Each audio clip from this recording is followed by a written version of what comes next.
Okay, hi. I know it's been a while since I made a video. I think it was October I made a video. Um, by the way, I filmed two other videos today. Those will be coming out in the next 2 weeks. One of them is a life update regarding coronavirus. But I figured I would post a fun video because I haven't done anything in the last month because of this. So I'm feeling a little burnt out. So I wanted to do a fun video, not a here's stressful information regarding the stressful situation. Well, it's not really stressful videos, but it's more serious videos. And this video is involving my special interest, or one of them. Can you guess what it is? I want you to take it's superheroes. My special interest is superheroes, or at least one of them. I'm also interested in psychology, medical phenomena, um, fairies, that kind of stuff. I very much love fairies. Um, and today I am sharing my ideas for a superhero team. I um, it would be amazing if this could be made into an actual thing, but I don't think Marvel or DC will ever see this, but I can dream, okay? Um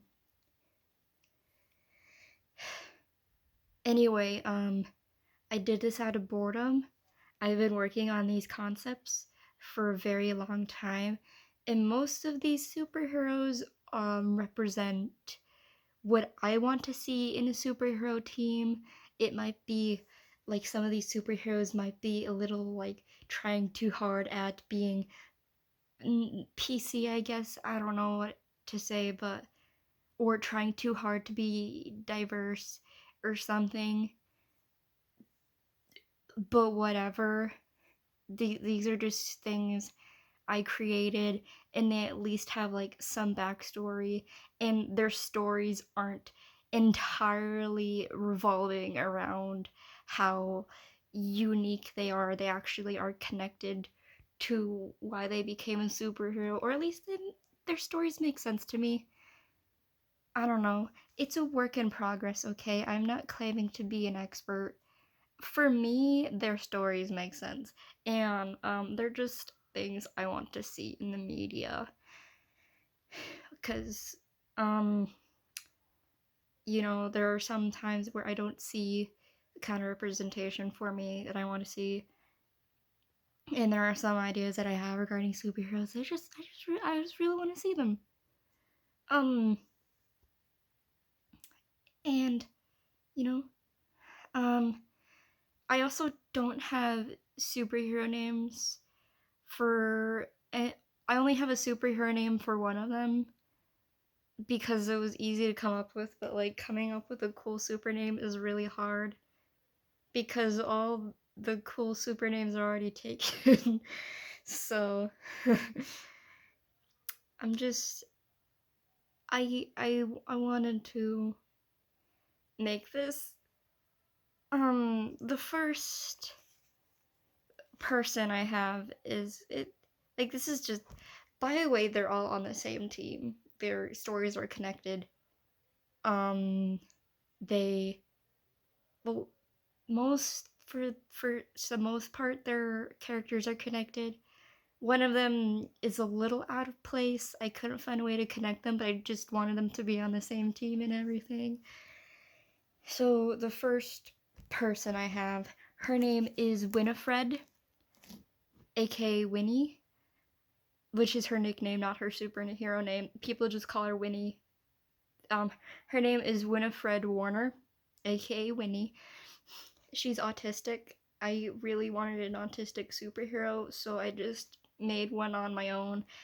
Um, and she's not the kind of autistic person that's like savant syndrome, or she's super super smart or anything, or she has an IQ of 3 billion or something. She's just a high schooler with average intelligence, because not all autistic people have savant syndrome, and not all autistic people are incapable of like are incapable of caring for themselves.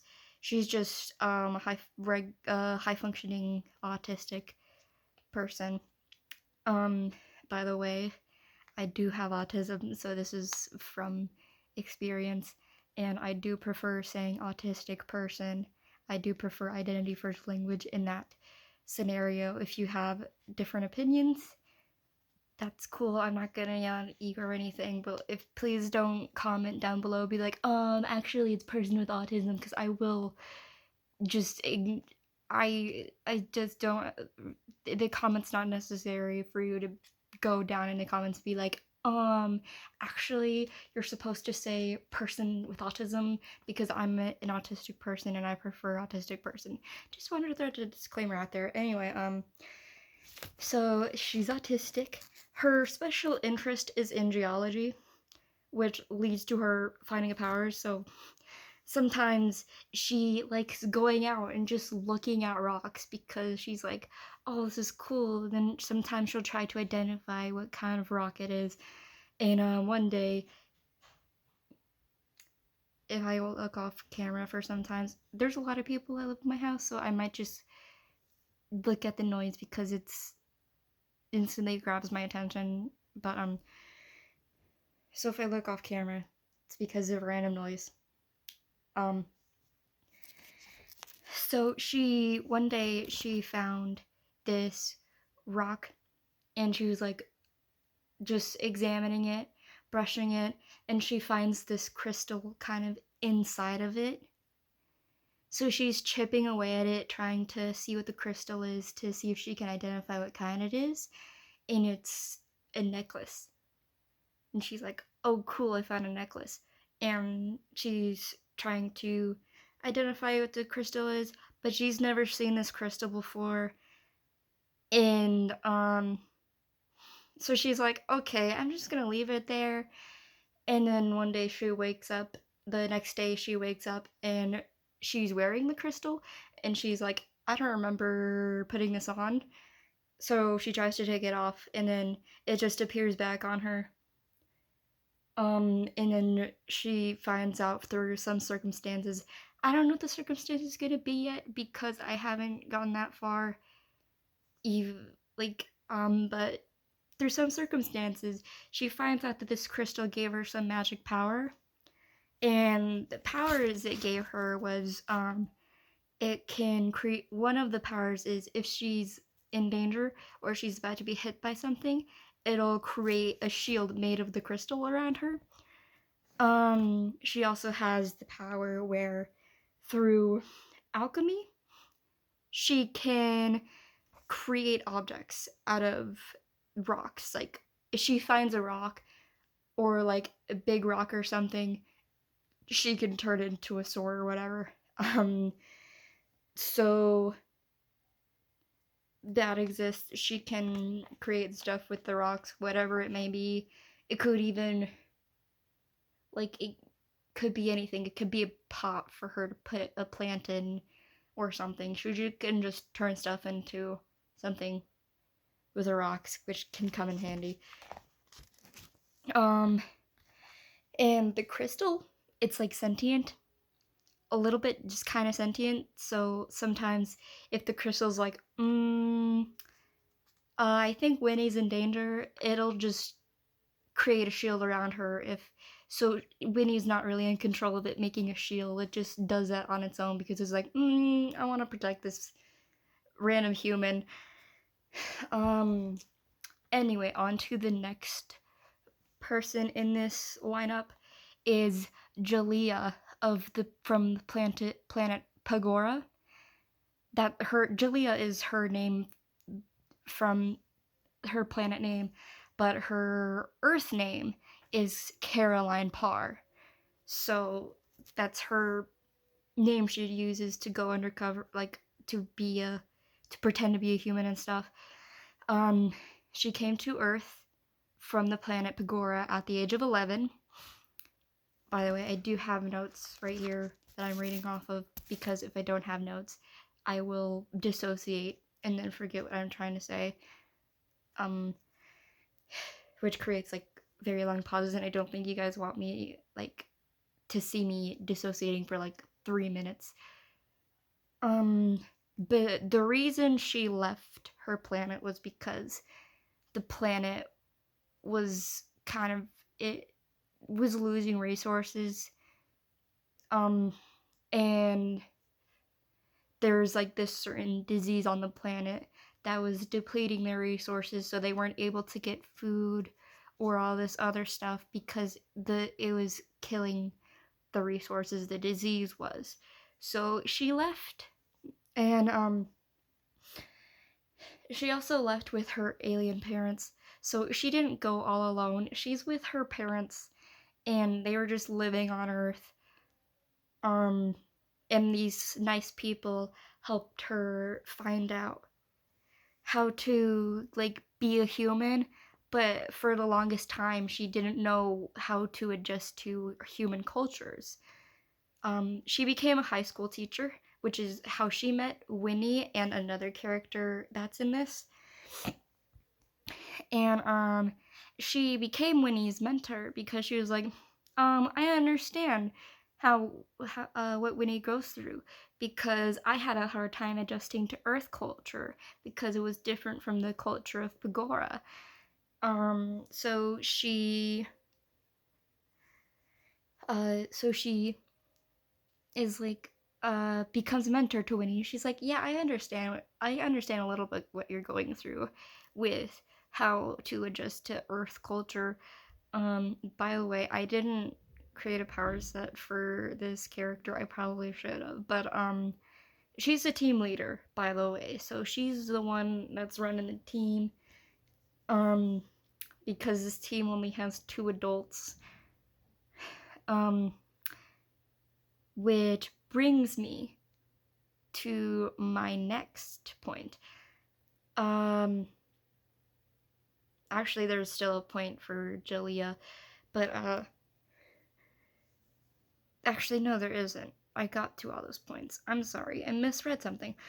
So the next person, her name is Imogene Englehart, and she is a human, but she has magical powers because she was chosen to be a Cupid.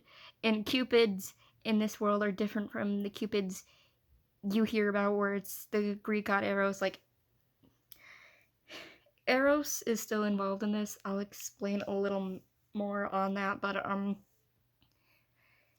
to give context, in this universe, people know what Cupids are. Sometimes people will try to bribe Cupids to get with someone that they want, or there will be parents that will be like, can you make these 2 people soulmates so that we can get rich or something? The Cupids obviously don't comply because they have to meet certain requirements to be soulmates and stuff. But people know what Cupids are. The people know that Imogen's a Cupid, so they don't question it. And the Cupids are normal here, and they have magical powers. So, Imogene is an ultrasound tech. So she's like went to school to get an associate's degree, and now she looks at ultrasounds and stuff. Like, if you have heart problems or something, you go to her and she'll be like, here's an ultrasound of why your heart's not well, actually she doesn't, a doctor looks at that, but yeah, she gets to hang around babies, and she's a medical professional. She was chosen as a Cupid in high school, like her senior year of high school. She turned 18, and she was like, some Cupid brought a letter to her, and she's like, yeah, you're a Cupid now, have fun with that. So, a description of the Cupids is, Eros, which is Cupid in Greek mythology. He recruits Cupids because he needs people to make sure that love in the world everything is staying stable. Um, he's basically like their boss, and there are different types of cupids. It's like Artemis and her band of warriors. So there are different types of cupids. There's the paladin cupid, which are the protectors. They make sure that they protect abuse victims, and they also guide them to safety. So they're making sure that people are safe. And this can be like any abuse victim. This can be like domestic abuse, child abuse, that kind of stuff. I'm not even monetized at all. I am have 100 subscribers, so I'm just gonna. But they make sure to protect people who are in dangerous situations. They check on them. They're like the guardians of love and everything. They will physically fight an abuser if they are hurting somebody. And then there are the heralds. They are the observers. They're the messengers. They don't get involved with people outside of like they can still be friends with humans who aren't cupids.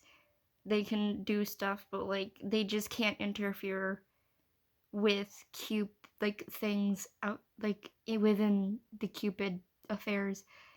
But they just observe, and if they see something that's off, they'll just be like they'll go to the other cupids and be like, I think we need to check this out.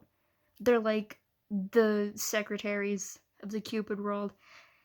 And then there's the reveries. Those are the people who make soulmate. They create soulmates pretty much. Like, um, they're like the traditional cupid you see, where they have the bow and arrow and they shoot people with the bow and arrow, and then those people become in love and stuff. Um, Imogene is a paladin cupid. So, um, she the reason she joined the superhero team is because she wants to protect people, and she wants to make sure people are protected from abuse. Like if there's a child that's being abused or something, she will make sure to help them and be there for them and make sure they can get away from that situation. And they will fight people. She will fight somebody if necessary. Um, so that's why she exists. And the next person is another high schooler. Um, his name is Miguel Rojas. He was a former gifted kid, and now he's experiencing burnout in high school because he didn't. Because, like, the gifted program is pretty awful. As a former person who is in the gifted program, it's not great. So he's very smart though. Is very intelligent. He's also an immigrant, so that's another thing to add to his stress. And he came to America at a young age, so he's been there for a while. And there are people who have his own misconceptions about him. They're like, you were so smart in elementary school, in middle school, but now you're not doing as well. What the heck?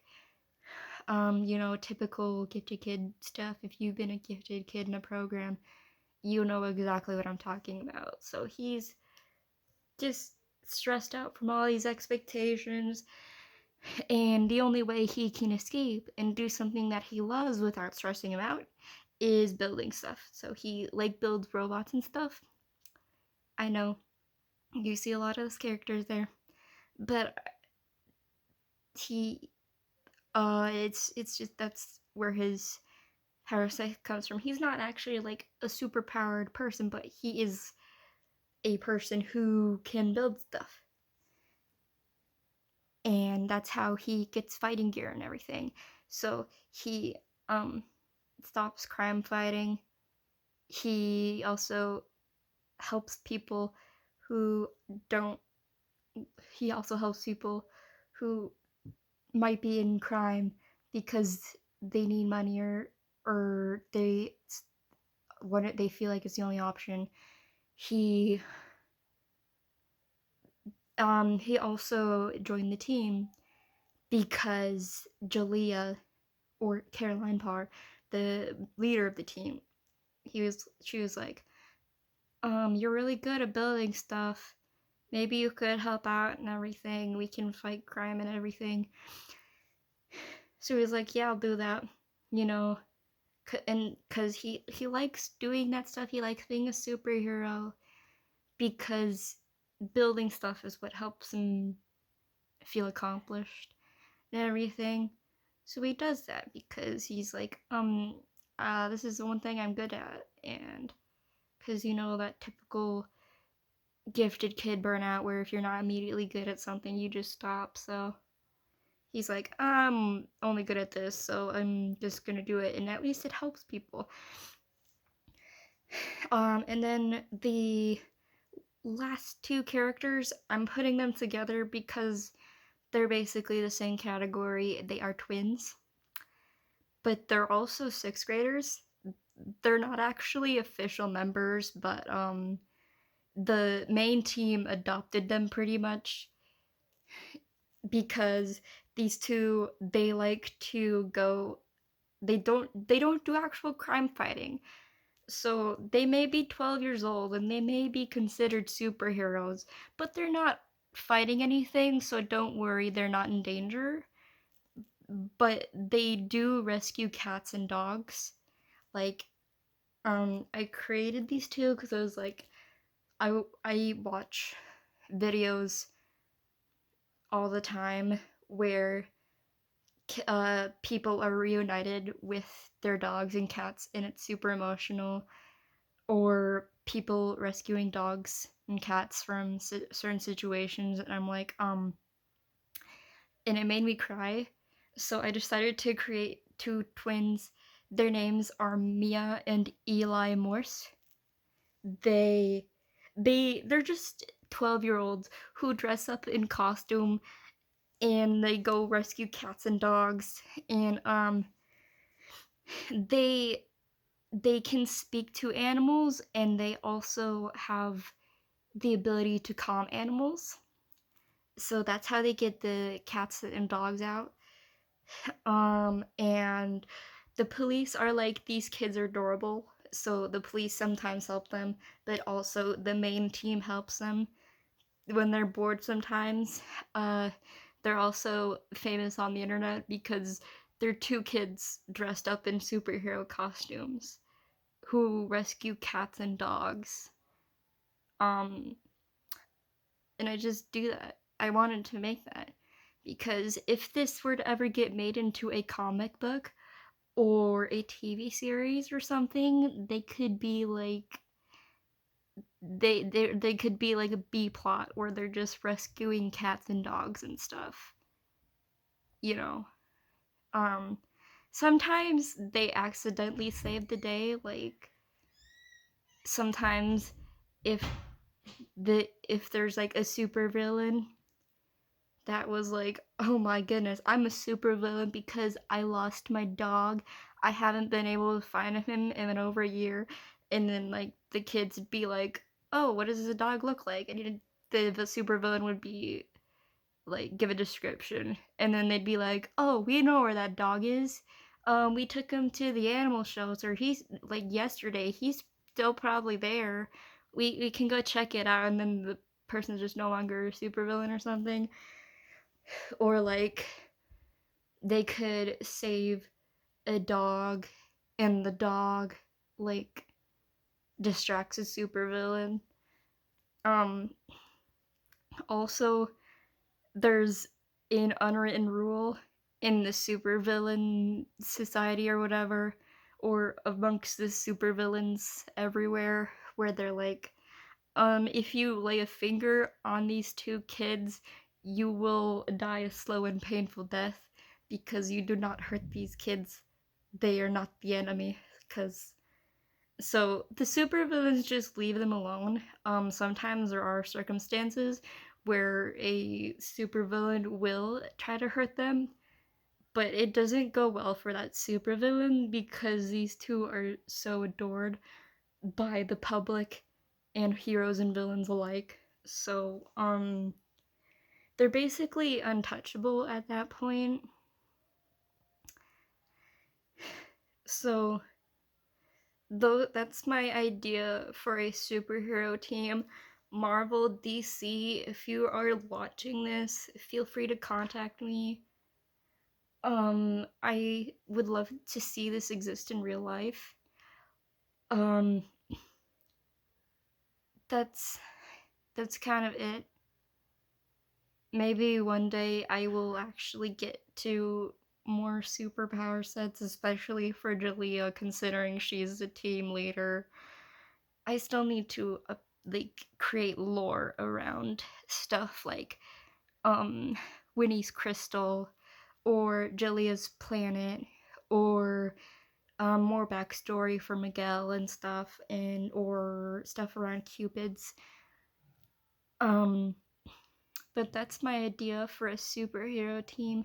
I still don't have a name for this superhero team, so if you have an idea, feel free to leave me that idea. And yeah, or if you have an idea for a name for these people, like if you only one of them actually has a superhero name, and that's Imogen, and her name is just Cupid, because the public sees her as a Cupid, so they're like, that's the superhero Cupid, and it just kind of stuck. Um, so yeah, if you have any ideas for what the names could be, or if you want to leave me your ideas for superhero character, that'd be awesome. I really like hearing about that kind of stuff because I really like superheroes. Um, if you want to comment down below, you can comment what your favorite superhero is. If you think there are some things that you might think might make more sense for these characters. I still need to come up with a backstory for some of them. So I'd appreciate you guys leaving your thoughts down below. Yeah, this video is already almost 30 minutes.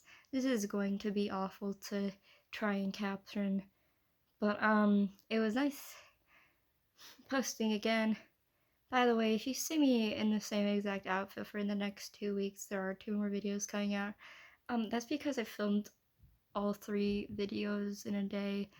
I don't know if I'm gonna make more, because, you know, I'm bored here. I might make some tomorrow, and then within the next few weeks, I'll upload them. I don't know. But thank you for taking the time to listen to my ideas. Um, I I guess maybe with some other time I'll also share some other ideas I have for books or something. Anyway, bye.